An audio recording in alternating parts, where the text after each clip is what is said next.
In Britain, 44% do not believe in God in Great Britain. Listen now is a man who understands that position. Richard Dawkins, the author of the mega-selling best book, The God Delusion. I think it takes more faith to be like you, an atheist, than like me, a believer, and it's because of nature. You know, I just don't think we could have lucked out to have the tides come in, the tides go out, sun go up, sun go down. Don't think it could have happened.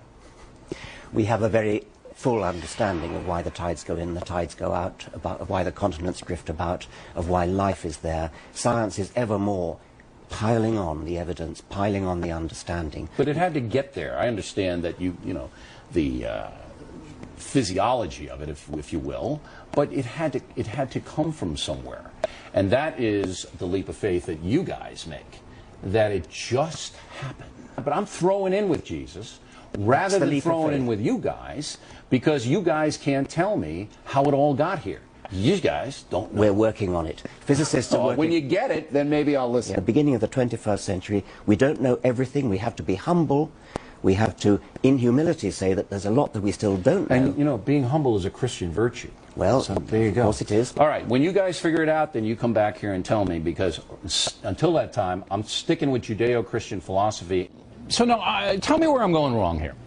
I believe in creative design. I believe in evolution. But I think it was overseen by a higher power because, as we just stated, and you acknowledged, you guys still haven't figured out how it all began. There's a great deal that science hasn't worked out, and we don't know how it all began, but it's a most extraordinary piece of warped logic. My thesis is that if everybody followed the teachings of Jesus Christ, that we'd have peace on earth, love your brother, everybody'd love one another, and it would almost be an idyllic civilization. Because the man was so extraordinary, and what he did in his 33 years on earth still resonates to this day.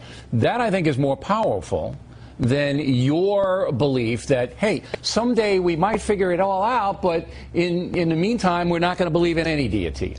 Why would you muddle up the question? But I don't think that my belief system contradicts science. And I do believe that there is a high power, and in my life, I can point to it, I see it.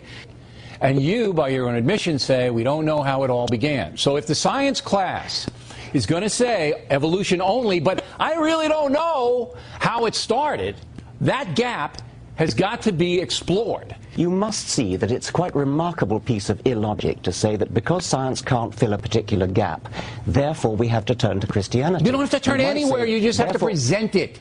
You don't have to turn to it, you present it. Will you listen to me and stop shouting at me? Well, turn your earpiece down. I'm not shouting, that's the way I usually talk. Go ahead. Okay, I know it is. I've been warned about it. Just because science has a gap in its knowledge, that does not entitle you to turn to any other particular alternative. Pick on a better science. No, that's fascism. For you to say that you can't mention fascism. Yeah. For you to say that you cannot, in a public school classroom, a science classroom, talk about brilliant men, and I mean brilliant, smarter than you, who do believe in a higher power, who do believe that there was an overseer of the universe. If you insist you can't even mention it, that is fascism, sir.